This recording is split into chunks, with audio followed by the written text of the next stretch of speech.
گرمیوں کی چھٹیاں ختم ہونے میں کچھ ہی ہفتے رہتے ہیں، تاہم امریکی تعلیمی ادارے گرمیوں کی چھٹیوں کے لیے بند ہونے سے پہلے ہی کورونا وائرس کی وبا کے پیش نظر بند کر دیے گئے تھے۔ فیملی کے ساتھ زیادہ وقت مل رہا ہے، لیکن دوستوں سے آمنے سامنے نہ مل پانا عجیب سا لگتا ہے۔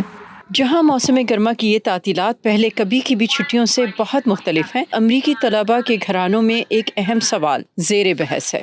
اسکول کھلنے اور آپشن دیے جانے کی صورت میں کیا بچوں کو اسکولز بھیجا جائے یا آن لائن تعلیم کے آپشن کا انتخاب کیا جائے؟ بچوں کو ایسے کسی بھی سیٹ اپ میں بھیجنا جہاں پہ سوشل ڈسٹینسنگ فالو نہیں ہو پائے گی، جہاں پہ بہت سارے لوگ اکٹھے ہوں گے ڈفرینٹ فیملیز کے، کافی رسکی لگتا ہے، اور as a parent and as a doctor I think وہ لاسٹ اسٹیپ ہونا چاہیے۔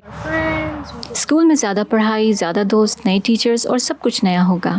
جبکہ ارنو کو جہاں اپنے دوستوں سے ملنے کی خوشی ہے، وہیں یہ خوف بھی کہ کہیں وہ کورونا وائرس گھر نہ لے آئے۔ مجھے اپنے گھر والوں اور گھر کے بڑوں کے مرنے سے ڈر لگتا ہے۔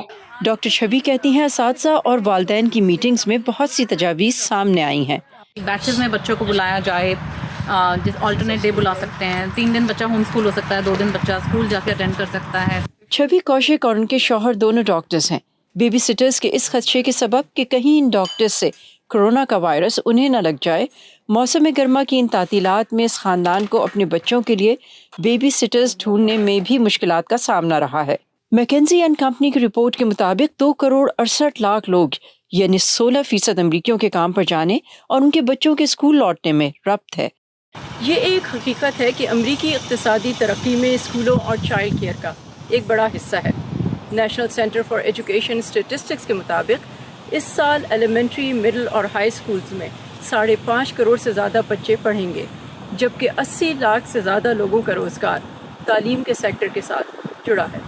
لیکن موجودہ صورتحال میں معمول کی تعلیمی سرگرمیوں کے لیے تعلیمی اداروں کا کھولنا آسان فیصلہ نہیں، اور امریکہ کے 98,000 پبلک اسکولوں کے سپرنٹینڈنٹ سے بہتر یہ بات کوئی نہیں جانتا، کیونکہ اسکول کھولنے کی ذمہ داری ان پر ہے۔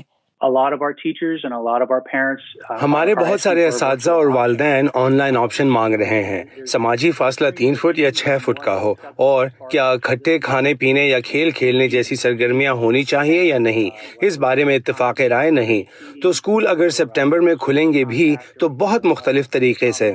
جہاں سپرنٹینڈنٹ جیسن ہیرس اس بارے میں پر اعتماد نہیں کہ ان کے اسکولز اپنی عمارتیں ستمبر میں کھول پائیں گے یا نہیں، ان کے زیر انتظام وسائل کی کمی کا شکار اسکولز جیسے تعلیمی اداروں کے لیے 100% آن لائن تعلیم بھی پرفیکٹ آپشن نہیں۔ ان کے اسکول ڈسٹرکٹ میں زیر تعلیم 1000 بچوں میں سے 300 بچوں کے پاس کمپیوٹرز نہیں اور 40 کے پاس انٹرنیٹ کی سہولت نہیں۔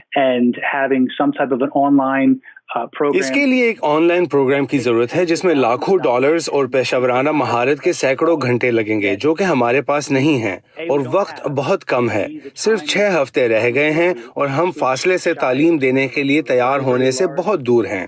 اور موریسویل بورو جیسے اسکول اگر نہیں کھل پاتے تو ان کے لیے صدر ٹرمپ کا یہ بیان کہ وقت پہ نہ کھلنے کی صورت میں ان کی فنڈنگ روک دی جائے گی پریشانی بڑھا رہا ہے۔ اگر ہمیں اسکول بند کرنا پڑتے ہیں تو والدین کام پر نہیں جا سکیں گے اور پھر کھانا مانگنے والوں کی قطاروں میں اضافہ ہوگا۔ تمام پریشانیوں سے پرے جہاں بہت سے طلباء اسکول جانے کے لیے پر امید ہیں، وہیں یہ ہائی اسکولرز جنہوں نے کئی مہینے اپنی گریجویشن کا انتظار کیا آج بہت خوش ہیں۔ ہمیں خوشی ہے کہ ہماری گریجویشن ہو رہی ہے، اگرچہ یہ آئیڈیل صورتحال نہیں، لیکن ہم اسے بھرپور طریقے سے منا رہے ہیں۔ سماجی فاصلے کے ساتھ ہونے والی اس گریجویشن کے طلباء وبا کے باوجود اپنے مستقبل کے لیے پر امید ہیں۔ Saba Shah Khan, voice of America, Voorhees, New Jersey.